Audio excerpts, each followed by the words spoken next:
สบายดีมื้อนี้ก็สิมาตอบสนองทาง FC ทางเสี่ยวเพิ่นขอมาว่าขอเพลงเกือบตายในงานแต่งนี่เด้อเพิ่นว่าของ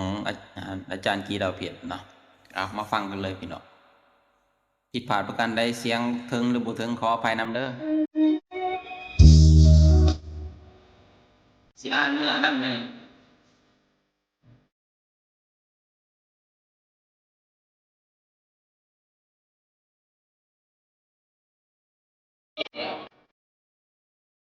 ถ้าบ่ถึง FC สิตีอีกเนาะ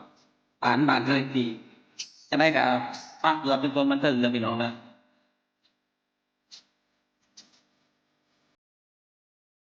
พี่รู้แล้วนะ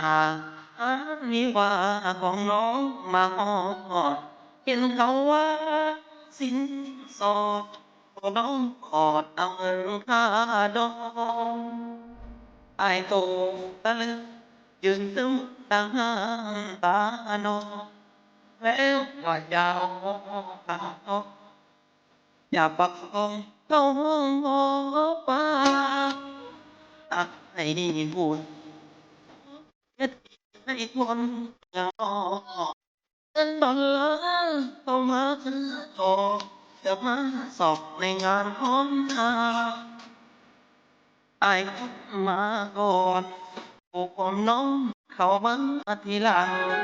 และเข้าว่าต่อฟังแบ่งหากอยากเห็นหน้าอายเล่นไป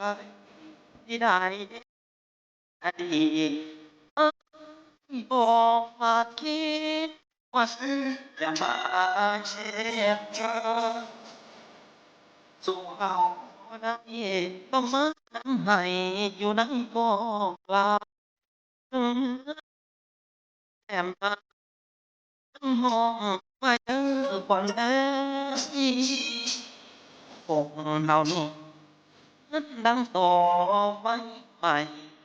แม้เงินเอาก่อนใครเคยใส่ใจไอ้แท้เจ้าบ่าวเจ้าสาว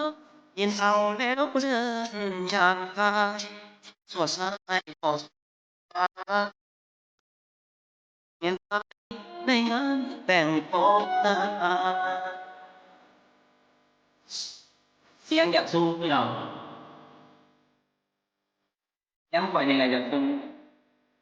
ยังอาจารย์จะเปลี่ยนที่ยังแบบตอบสนองให้ตั้งเสี่ยวเกิงนะ FC ตัวยกนะ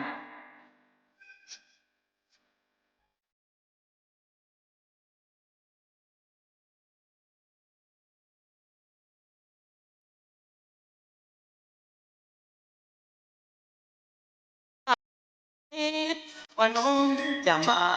เช็ดชอสุขต้องมาอยู่